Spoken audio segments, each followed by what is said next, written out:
हाय दोस्तों, नमस्ते नमस्ते नमस्ते। मेरे बेटा, आज मैं आपके लिए एक बहुत इंपॉर्टेंट चीज लाया हूं। ध्यान से देखिए।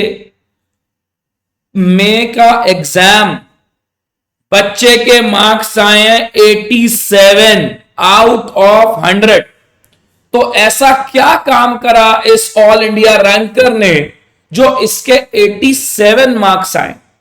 प्लीज ट्राई टू अंडरस्टैंड कि क्या प्रेजेंटेशन करी, कैसे सॉल्यूशन करा। ये वीडियो देखना आपके लिए बहुत जरूरी है। फिर मैं एक वीडियो आपके लिए वो भी लाऊंगा जिस बच्चे के नंबर ही बहुत कम आए हैं, तो इस पेपर में और उस पेपर में क्या फर्क है उसको भी देखिएगा।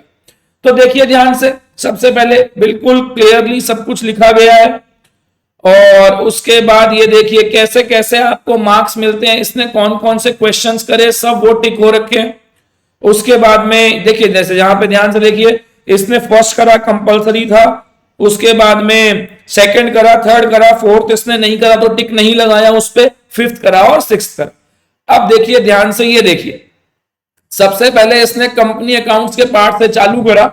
In the books of journal, ये आर लिमिटेड जर्नल बनाई, डेट भी लिखी है, पर्टिकुलर्स भी लिखा है, लेजर फोलियो। अब ध्यान से देखो, भाई ने लेजर फोलियो तो लिखा, लेकिन अब इसके नंबर और बढ़ सकते थे मेरे हिसाब से। लेजर फोलियो लिखा लेकिन लेजर फोलियो को अमाउंट उसमें नहीं डाला, सीधे लिख दिया डेबिट क्रेडिट। चलो कोई बात नहीं, सारी चीजें सही है सही है। आप देखो स्टेप वाइज मार्किंग मिलती है।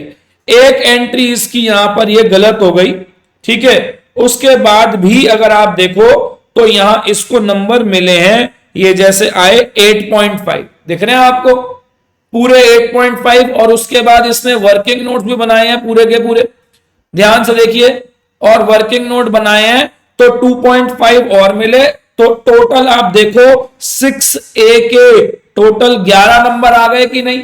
यहां से आपको एक बात पता चलती है बेटा कि स्टेप बाय स्टेप मार्किंग मिलती है और वर्किंग नोट्स के भी नंबर होते हैं। Try to understand. मैं आपको बार बार कहता हूं कि नहीं, वर्किंग नोट भी बनाने हैं, आप घबराइएगा मत, आपको मार्क्स मिलेंगे अगर आप स्टेप वाइज करोगे। ध्यान से देखो, इसकी एक एंट्री गलत थी। अब आपको लगेगा कि सर एक एंट्री में नंबर क्यों काट लिए 4। भाई 4 नहीं, इसके नंबर सही काटे हैं 4, क्योंकि फॉर्मेट उतना अच्छा नहीं है ना, लेजर फोलियो का कॉलम बना रखा है, तो 11 नंबर सफिशिएंट है। 11 नंबर कोई ये नहीं है कि कम मिले इसको। अब इसने ध्यान से देखो, मैं आपको क्या सिखाता हूं बार बार कि जब भी आप कोई सब पार्ट करो तो एक क्वेश्चन को साथ में ही करना, ताकि एग्जामिनर को प्रॉब्लम ना हो। उसने 6A करा, 6A के साथ में 6B करा, 6B थ्योरी का क्वेश्चन था, तो यहां उसे स्टेप 1 लिखा भी हुआ है, देखो ये मार्क्स मिले। और उसके बाद यहां पर देखो ध्यान से 2.5 और मार्क्स मिल गए, टोटल 4 नंबर मिल गए। तो 11 नंबर वो और 4 नंबर वो, बोलो टोटल 15 नंबर इसने उठा लिए कि नहीं उठा लिए यहां से। तो जैसे जैसे आप क्वेश्चन सही करते जाओगे, आप वो जो 40 वाला क्राइटेरिया है उसको तो 2-3 क्वेश्चन में ही पार कर लोगे। अब देखो उसने अगला सवाल करा 2 का A। अब देखो ध्यान से, यहां पर उसने LF का कॉलम बनाया कि नहीं बनाया, जबकि ये चीज पिछले में मिसिंग थी, राइट, ये चीज पिछले में मिसिंग थी। तो ध्यान से देखिए, सारे आंसर, हल्की सी कटिंग भी हुई लेकिन कोई नहीं, सारे आंसर सही करके देखो पूरे के पूरे नंबर मिले कि नहीं मिले, 10 के 10, एक भी नंबर नहीं कटा, एक भी नंबर नहीं कटा, एक भी। सारी नरेशन लिख दी, एक भी नंबर नहीं कटा, पूरे के पूरे नंबर मिले। इसका मतलब भाई पूरे नंबर मिलते हैं अगर आप देखो ध्यान से। उसके बाद देखो BRS का क्वेश्चन था, प्रॉपर बैंक रिकॉन्सिलेशन स्टेटमेंट लिखा, बैंक रिकॉन्सिलेशन स्टेटमेंट लिख के पूरे नंबर मिले कि नहीं मिले इसको। हाँ ठीक है।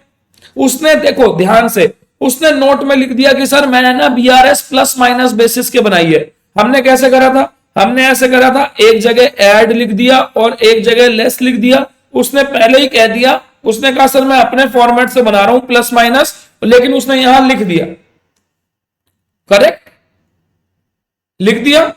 तो आप देखो, आप फॉर्मेटिंग देखो, देखो NPO, NPO receipt and payment से इनकम एंड एक्सपेंडिचर बनाना था, रिसीट एंड पेमेंट से इनकम एंड एक्सपेंडिचर बनाया, सारी चीजें सही, 6 नंबर यहां मिले। देखो स्टेप और स्टेप वाइज भी लिखा हुआ है कि देखो सर ये स्टेप 1 ये स्टेप 2 के मार्क्स हैं। बैलेंस शीट बनाए 3 नंबर यहां मिले, 9 नंबर हो गए।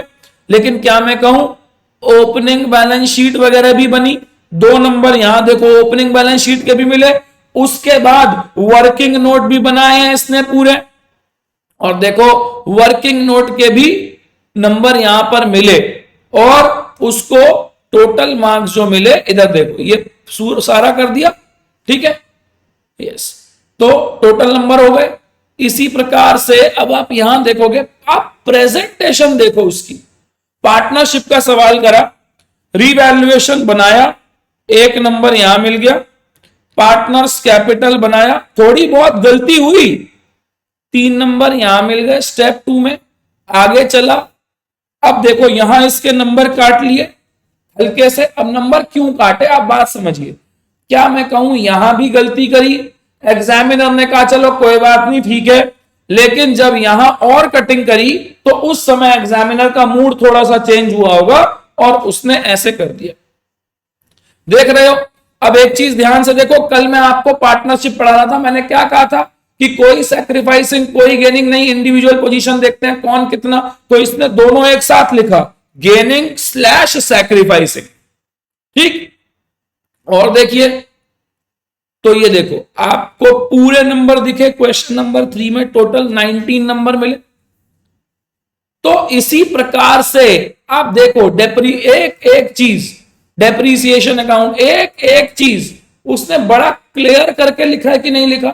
ऑल्दो कहीं कहीं पर इसने ओवर राइटिंग करी है, लेकिन ऐसी ओवर राइटिंग को मैं इग्नोर कर सकता हूं जैसे इंस्टीट्यूट ने भी इग्नोर करा। Now what is the point, आखिरकार है क्या इसके अंदर। देखो एक एक चीज बिल्कुल सही है, सीआरआर वगैरह सब कुछ बनाया है, देखो ध्यान से, एक एक चीज सब कुछ सही है। द ओनली पॉइंट इज आपका जो पेपर है ना, वो 2 चीजों पर चेक होता है। सबसे जो प्राइम रिक्वायरमेंट है, मैं सदा से यही कहते आता हूं, जो प्राइम रिक्वायरमेंट है वो है आपका सॉल्यूशन, कि जो आप सॉल्यूशन कर रहे हो वो सॉल्यूशन सही होना चाहिए। This is the prime requirement. मतलब आप जितनी मर्जी अच्छी प्रेजेंटेशन कर लो, अगर आपका सॉल्यूशन गलत है तो फिर तो कोई फायदा ही नहीं है। सॉल्यूशन के बाद जो एडिशनल रिक्वायरमेंट आती है वो एडिशनल रिक्वायरमेंट होती है प्रेजेंटेशन। अब प्रेजेंटेशन के अंदर आपके वर्किंग नोट्स भी आ जाते हैं, आपका फॉर्मेट्स भी आ जाते हैं, सब कुछ आ जाता है इस वर्किंग नोट प्रेजेंटेशन के अंदर। तो प्राइम रिक्वायरमेंट इंस्टीट्यूट आपने देखा, इंस्टीट्यूट ने सबसे पहले देखा सॉल्यूशन सही है कि नहीं। ध्यान से देखिए, उसका सॉल्यूशन इस वाले पॉइंट पर अगर इंस्टीट्यूट ने देखा गलत है, तो ध्यान से देखो, अगर इंस्टीट्यूट ने देखा गलत है तो सबसे पहले काट दिया कि नहीं काट दिया। प्रेजेंटेशन तो वैसे ही चल रही थी, ठीक है, तो अगर उसे लगा कि ये एंट्री गलत है तो उसने काट दी। तो मेन चीज सॉल्यूशन, और उसके बाद में प्रेजेंटेशन। अब ये फर्स्ट क्या लिखा है, ये 8, क्या मैं कहूं पूरा लिखना चाहिए इसे फर्स्ट एंड फाइनल कॉल, और फिर वर्किंग नोट का रेफरेंस देना चाहिए यहां पर। इसलिए प्रेजेंटेशन ये बच्चा आराम से 90 क्रॉस कर सकता था, लेकिन प्रेजेंटेशन में फिर भी थोड़ा सा मार्क आ गया। तो दोस्तों ये मैंने आपको दिखाया कि 87 कैसे आए, और देखो एंड में ना आपको मार्क्स भी दिखते हैं, ये देखिएगा एंड में, ये देखिए एंड में आपको मार्क्स भी दिखते हैं कि किसको कितने मार्क्स दिए गए हैं, ठीक।